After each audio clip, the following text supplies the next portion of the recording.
and I played that one for a long time. I mean, clearly, that's the problem. I suppose when you grow up with Jesus being the man, you kind of want to be like Jesus. He's your role model. It's not, Clinton Eastwood and Make My Day. It's Jesus is the role model, so that's how it works. And then you end up with Paul's version of Jesus, and so you need a bit of messianicness. You've got to change the world. I think that was the thing, is I really wanted to make the world a better place, whatever that means, or at least try to, bring people closer to the truth or the light, whatever these terms are that people use.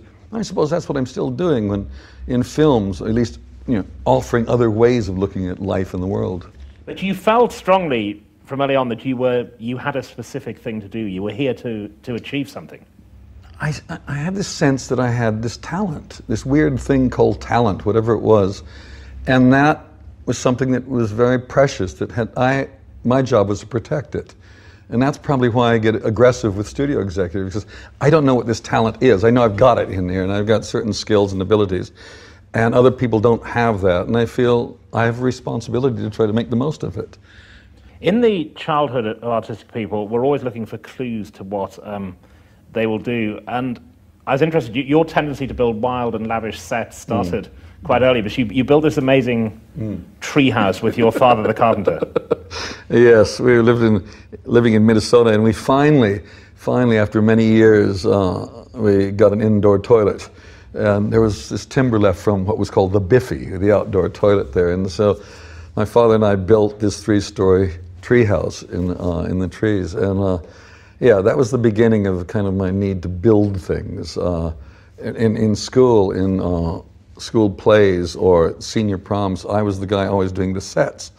And my father worked for a company called Johns Manville, and they did these partitions, and the partitions came in 4-foot by 8-foot cardboard boxes. So you end up spreading it out, and you've got 8-foot by 8-foot of big corrugated cardboard, and you paint on it, and you cut it out, and you make castles, you make extraordinary sets. So I was doing that from quite an early age. I like building. And the fact that you moved in America is significant. I was assumed originally that you were a Californian because you had a tan and long hair, and you still have a ponytail. But it was from Minnesota, which was quiet America, to loud America, which was California, that you moved. Yeah, it's me, Dylan, and the Coens, and Prince. It all came from Minnesota. I mean, Minnesota's a strange place because it's Scandinavia is what it really is. It's you go outside of Stockholm, you could be in Minnesota. And the Coen brothers gave people the image that most of them have of it most of us have in Fargo. Fargo, exactly. I mean, it's a cold, in the winter it's 40 degrees below zero. It's in the summer you're being devoured by mosquitoes. But, I mean, we lived in this little house that my father had converted from a summer cottage to an all year round house.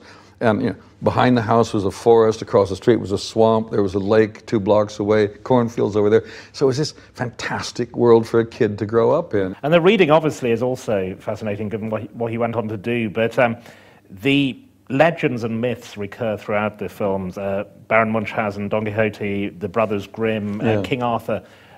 Does that come from childhood reading? Yeah, it must be, because I think all of that's there. Grimm's fairy tales, I do think, were the first books I remember reading. All that stuff just went into your head early on, and it stuck. It's interesting when I think about it that it stuck more than the biblical stories, which are really good tales as well. But it was always knights. It was always knights and armor and damsels in distress and heroes. It was the hero, getting caught in the hero myth, and that happened very early on. And I remember when we moved to California, the first things I was doing was building castles and having sword fights, putting 5-gallon ice cream containers on my head, cutting a slit in it, getting a branch from a eucalyptus tree, building. The one thing we built that was solid was the shield out of wood, and then we just hit there and smash each other all day long, big knights. Now that was at about 12 years old.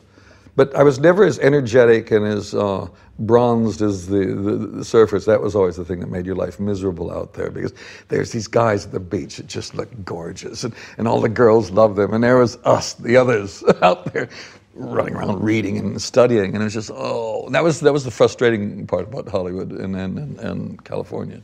And in that thing that is odd to the English, because they don't do it at all here, where they vote on the student most likely to succeed in the final yearbook, it was you, but it would have been to succeed not presumably at filmmaker or art, it would have been science or... or a doctor or something worthy. And is that what your parents would have wanted for you?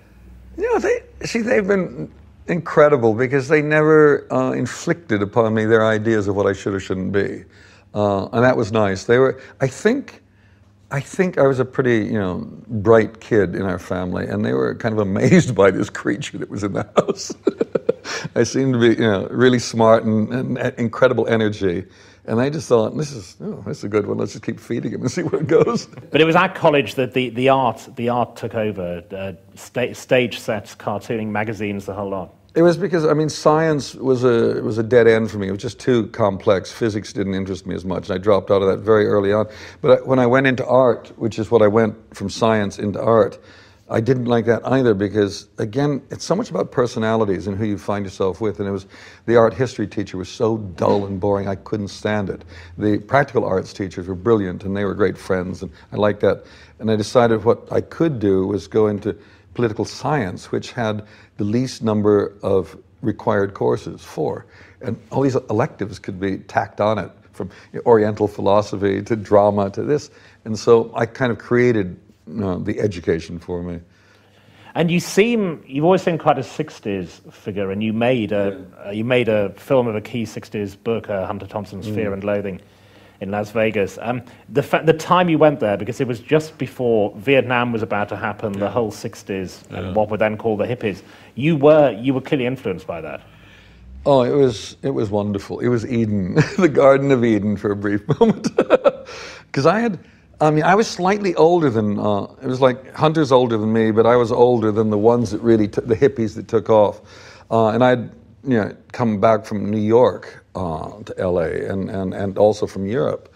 And I remember had a flat roommate up in Laurel Canyon, and it was like, you'd walk out in the morning and there'd be some beautiful girl in a white shift dancing in the dew, and this is a magical place. and acid was a thing that I stayed away from, even though everybody else was involved with it, because I was terrified of it. There was a girl that I went with for a while she was heavily into acid, and you'd be talking to her, and her eyes would drift off like that. And say, what happened? Oh, nothing. A tree flew away. But it was that kind of world, and it just felt, this is really exciting. I think it didn't last very long, because very quickly Madison Avenue and the advertising business got hold of these words: revolution, the Dodge Rebellion. And I got crazy with this because I thought there was a brief moment of a kind of innocence that I've never experienced again. And it was genuine, and it was wonderful. It only lasted a very short time. And you're never going to run for president now, so you can say if you want. So no acid, but some drug culture or nothing. So never. That's the other thing, especially when we started Python, the underground, they all thought we were druggies. We weren't. We were literally not. Alcoholics maybe, but not druggies. And no, what have I had? Marijuana, hash, coke, and speed. End of conversation. And those are only brief moments, because none of them really work very well for me. I find, I take some pot, and I actually implode. I actually just into nothing. I was going to say, but there's crazy stuff in your head anyway, all the time. No, bad chemicals, but they're natural. I don't have to ingest them. They're going on in there. So I keep saying, I'm obviously one of those dead-end mutations. There won't be more of them, but while it's going on, it's kind of interesting, and I can actually stand outside of myself sometimes and watch it happening, and it intrigues me. On the other hand, it took me a long time. I was probably into my mid-20s, if not more, before I began to realize I wasn't completely normal. I thought everybody saw the world the way I saw the world, and I was always astonished that they didn't. And then I realized I just seem to see this world in a slightly skewed way. Your politics at this time would have been, I don't know now, but then certainly would have been left. Oh, yeah. When I was in New York, I was doing political cartoons for, I don't know if you know who Paul Krasner was, the realist. Great. So that's what I was doing then. It was one reason I left America, because I was so angry. The last thing I did was a big poster memorializing the first LA police riot, which I was involved in. And No, I was getting really, really angry, and I had to leave, basically, was what it was about, because I felt I would do something, dangerous and bad. I didn't want to. I'd always wondered about that. So whether it was but it is a kind of exile then. You had to get out. It wasn't an exile. It wasn't that I become actually disillusioned by America. It wasn't that I was going someplace that I didn't want to go, because I'd hitchhiked around Europe and I loved it. I actually felt these castles are real. They're not cardboard. and I loved the breadth of culture in Europe. And within a few miles, I could be in a place that spoke a different language. That really excited me. Suddenly, the world became really diffused and complicated again. There was things that I didn't know. So I was actually keen to come back to England anyway, and my growing disillusionment with America just fueled that, and I came, and suddenly I came into the most wonderful masquerade ball. London in 1967 was just like you went to a costume ball. It was just extraordinary. And I thought, like Alice, I'd ended up in Wonderland. And before you got to Wonderland, you'd been involved importantly with a magazine in New York. Yeah, it was called Help. It was the brainchild of Harvey Kurtzman, who had been the man who created Mad Comics, which had been the only magazine worth reading in the 50s and the early 60s, and grew up with that kind of sense of humor that he had created. And he was the hero for my generation of cartoonists, which was Robert Crumb, Gilbert Shelton, all the people that became the underground comic artists in America. Harvey was the man. And I had, after graduating from college, not knowing what I was going to do, I went to New York, and I suddenly became his assistant, just like that. And that was for 3 years then. And curiously, it becomes very significant later, but your first encounter with John Cleese was in New York, where you depicted him having sex with a Barbie doll. Well, we don't actually see the act. It's off camera, but it's implied, yeah. But these were these picture strips, which were based on an Italian. Well, no, fumetti is what they are, and Italians did that. I mean, and they used to be romance comic books, really, but rather than drawings, people would be photographed, and they would speak with balloons, and that's what the fumetti is, the little puff of smoke, the balloon. And so we'd write these very funny, satiric comic stories, and then go out and shoot. So it was actually shooting movies without movement, is what it was. And I was always in charge of these things, so I had to find the locations, I had to find the actors, costumes, we would do it. And we paid the great sum of $15 a day for people to appear in these. And we did very well. I mean, it had Woody Allen in one. We had a lot of famous people in it. We used our connections. But we did this one piece, and it was Somebody's Punctured Romance, it was called. It's about a man who falls in love with his daughter's Barbie doll. And John was appearing with Cambridge Circus, with Graham Chapman, Bill Oddie, David Hatch, who else is there? Eric Idle, I think, was there. No, Eric wasn't. No, it was just John and Graham, Bill. Tim Brooke Taylor was the one. Yeah, and they were in New York, and they were there on the coattails of Beyond the Fringe, but they weren't as successful, so they were stuck in some East Village theater, and they were brilliant. It was wonderful, and John, of course, stood out, and I approached him and got him to do this, and so we became friends. And you'd got into TV through John Cleese, who was a thanks for the Barbie doll scenario, had got you into British TV. Well, he was one of the few people I knew here, and I was still working in magazines here, doing illustrations and art directing. And I said, I want to get out of this. And so I approached John and said, introduce me to somebody in television. He gave me 2 names of producers. I finally tracked one of them down, and it was Humphrey Barclay, who was producing Do Not Adjust Your Set. And I went to Humphrey with my cartoons and some written sketches I did, and he bought a couple of the written sketches. He was an amateur cartoonist himself, so that was a bond there. And he forced these 2 sketches on Mike Palin, Terry Jones, and Eric Idle, and David Jason, and these coffee. And I then became involved with Do Not Adjust Your Set. And that's how that happened. Out of the group that were around those various programs, these different gangs formed because the goodies went off in one direction. And what became the Python gang? How did that group develop?